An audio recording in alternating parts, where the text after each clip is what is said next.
Hello friends, this is Renu Yadav and welcome to my channel Renu Yadav education is life. आज हम लोग discuss करेंगे class 10th का चैप्टर 2 बहुपद मैथमेटिक्स।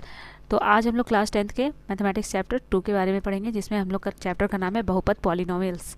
इसमें जितने भी एमसीक्यूज आएंगे वो हम लोगों को सॉल्व करना है। और एमसीक्यूज सॉल्व करने से पहले कुछ इंपॉर्टेंट पॉइंट्स है जिसको हम लोग जान लेते हैं। तो चलिए स्टार्ट करते हैं। हम लोग का पॉइंट है, फर्स्ट पॉइंट।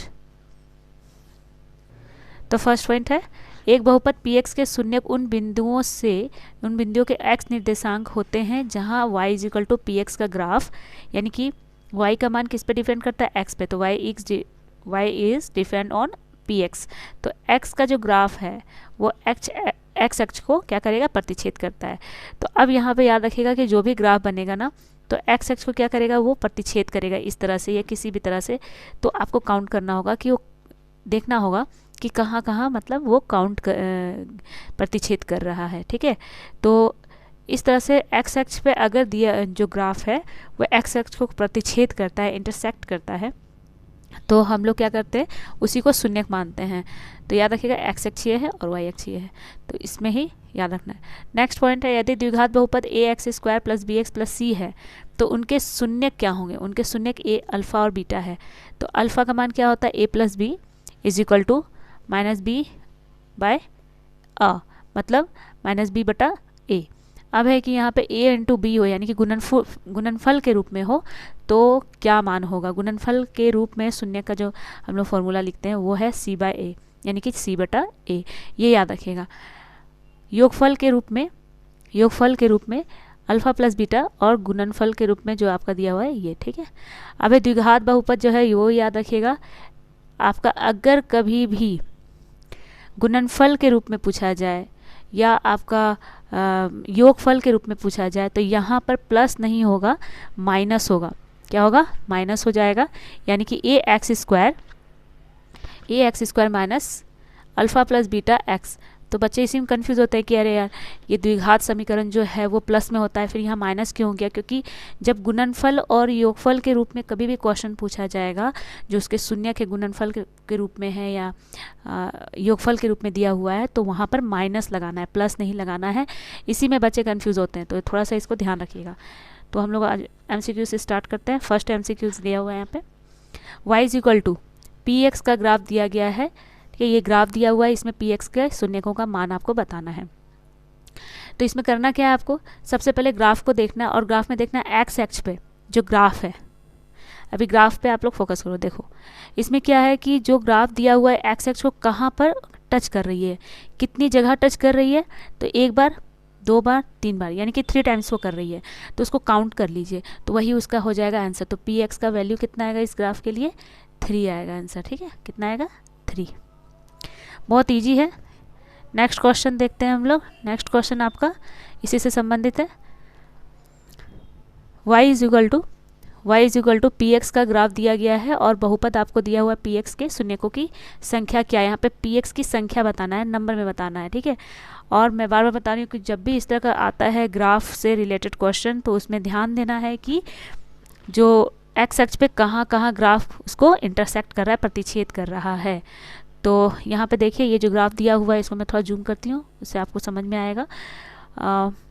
एक्स अक्ष को ये जो ग्राफ है ये एक बार यहाँ पे प्रतिच्छेद कर रही है, तो यही हो जाएगा एक आंसर। ठीक है, तो इसका ऑप्शन आप लोग देख लीजिए क्या है ऑप्शन में देखिए यहाँ पे 1 दिया हुआ आंसर, तो यही हो गया आपका आंसर।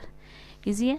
नेक्स्ट क्वेश्चन है इसी तरह, देखिए इसका स्क्रीनशॉट ले लीजिए आप लोग, ताकि आप लोग इसका आराम से एक अच्छा शॉर्ट सा वीडियो बना सकें। अगला क्वेश्चन देखते हैं। अगला क्वेश्चन ये है कि y is equal to px का ग्राफ दिया गया है और बहुपद px के शून्यकों की संख्या बताएं।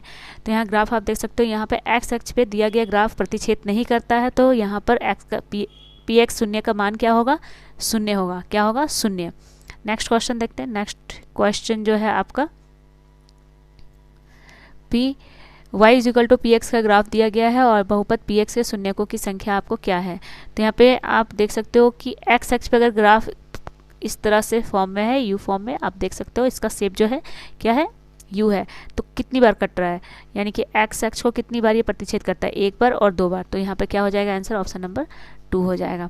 नेक्स्ट क्वेश्चन है क्वेश्चन नंबर 5।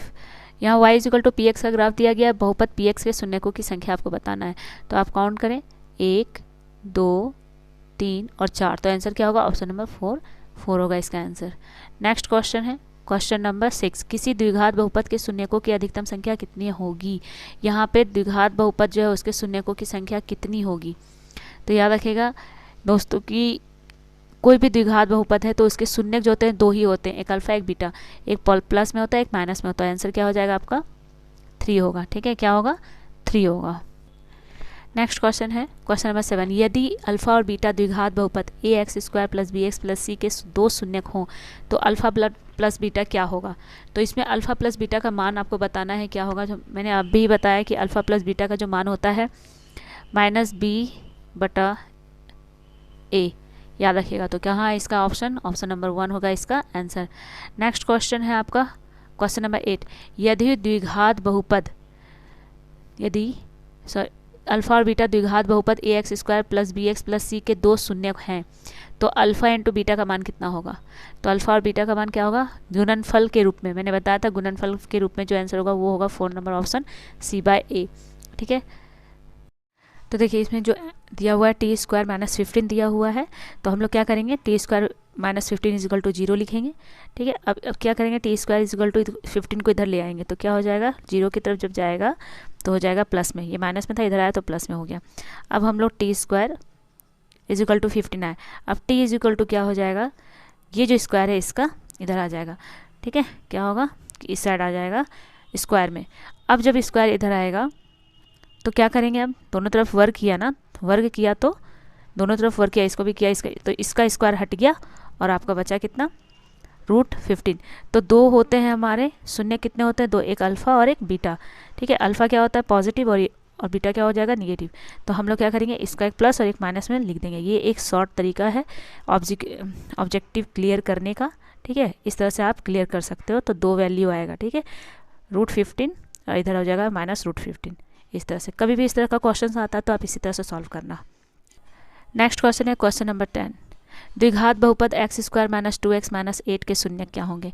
इसमें आपको हल करना होगा और इसका हल आप लोग करना, क्योंकि इसका आपको सबसे पहले डी निकालना होगा। डी निकालने के बाद उसका अल्फा और बीटा निकालना होगा।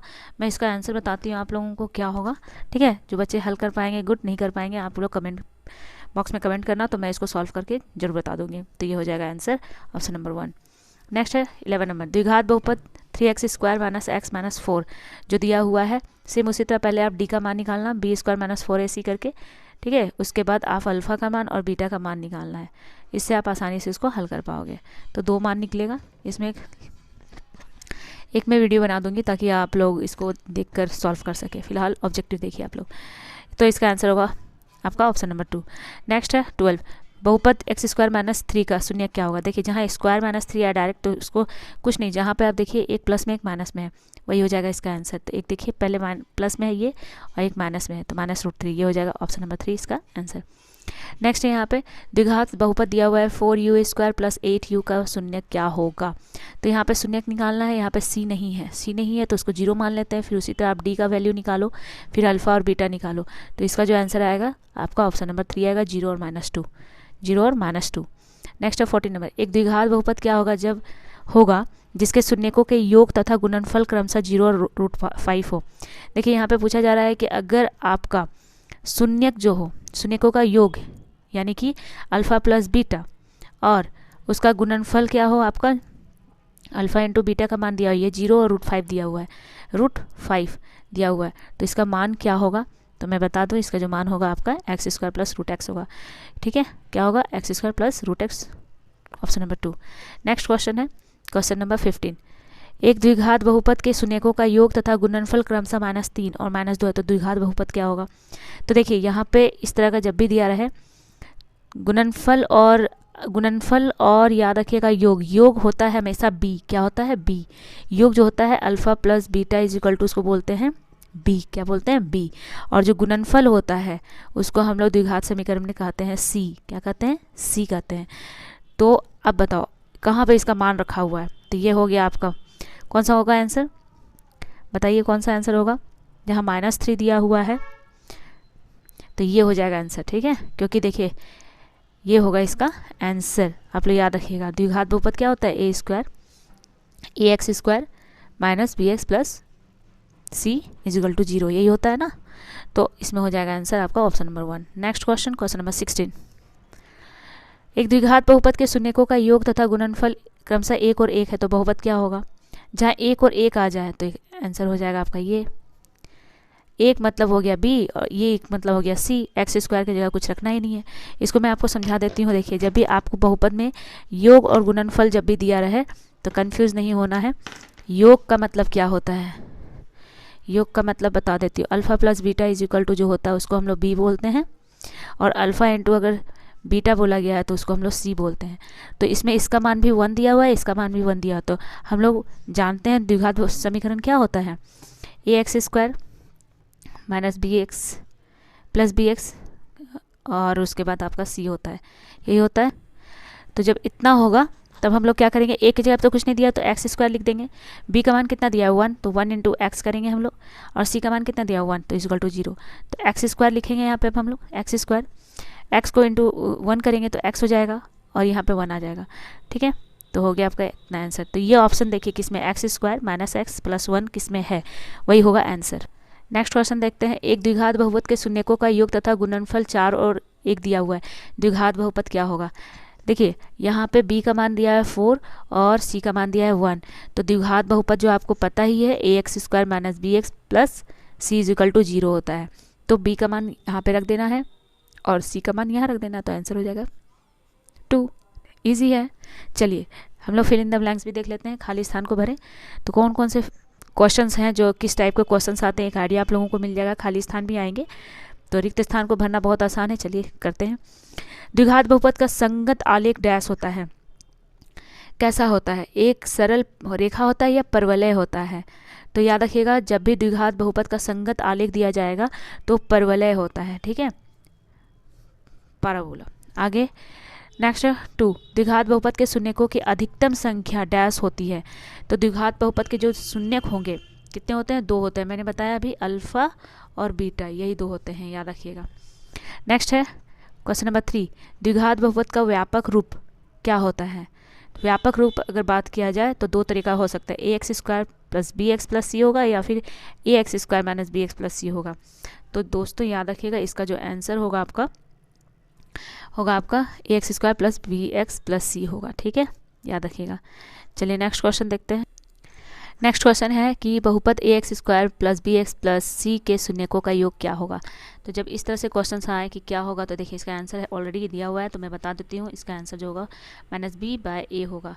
नेक्स्ट क्वेश्चन है क्वेश्चन नंबर, आप देख सकते हो 5, रैखिक बहुपद का अधिकतम घात कितना होता है। रैखिक यानी कि लीनियर इक्वेशंस जो होते हैं, लीनियर पॉलिनोमियल्स, तो उसके जो घात होते हैं, पावर्स होते हैं, वो कितना होता है, तो 1 होता है। कितना होता है, 1 होता है। नेक्स्ट है 6, A X square plus B X plus C को डैश कहते हैं, यही द्विघात बहुपद है, यही द्विघात बहुपद के रूप में जाना जाता है। चलिए नेक्स्ट क्वेश्चन नंबर 7, भाज्य बराबर भाजक गुना भागफल प्लस डैश होता है। तो ये सब बच्चे बचपन से पढ़ते आ रहे हैं, 4-5 से ही पढ़ते आते हैं। बच्चों को पता होता है कि यहाँ पे क्या जोड़ना होता है, शेषफल जोड़ना होता है। देखिए JCERT हो NCERT हो, बहुत ही ईजी क्वेश्चन पूछे जाते हैं, टफ नहीं होते हैं क्वेश्चन। आप बस थोड़ा मेहनत करो तो ऑब्वियसली सारे क्वेश्चन सॉल्व कर लोगे। नेक्स्ट है 8, भाज्य बटा भागफल माइनस डैश होता है। हम लोग भाज्य बटा भागफल करेंगे तो किसको घटाएंगे, शेषफल को घटाएंगे, जो रिमाइंडर बचेगा उसको हम लोग घटा देंगे, जो वही हो जाएगा आपका आंसर, यानी कि भाजक निकल जाएगा। ठीक है, और यहाँ पे कुछ क्वेश्चंस दिए गए हैं, आप लोग इसका आंसर जरूर कमेंट बॉक्स में कमेंट करें। देखिए किसी बहुपद px के लिए y इक्वल टू px का ग्राफ नीचे आकृति में दिया गया है, प्रत्येक स्थिति में px के शून्यकों की संख्या बताएं। तो मैंने बताया था कि शून्य क्या होता है, कैसे ज्ञात किया जाता है px के लिए ग्राफ पर। तो अगर आप लोगों को पता है तो स्क्रीनशॉट ले लें और इसका आंसर जरूर करें। ठीक है, स्क्रीनशॉट ले लें और इसका आंसर आप लोग कमेंट बॉक्स में ज़रूर कमेंट करें। द्विघात समीकरण का ये चैप्टर आज कंप्लीट मैंने करा दिया। MCQs आने वाले एग्जाम्स में आपके लिए हेल्पफुल होगा, और आई होप ये वीडियो आप लोगों के लिए बहुत ज़्यादा हेल्पफुल होगा और आप लोग इजीली इस एग्ज़ाम्स को अच्छे से कर पाओगे। अगर ये वीडियो आपको सच में बहुत अच्छा लगता है तो प्लीज़ मेरे चैनल को आप सब्सक्राइब करें, साथ ही मेरे वीडियो को लाइक भी करें और अपने दोस्तों के साथ इसे शेयर भी करें। तब तक के लिए बाय एंड थैंक यू।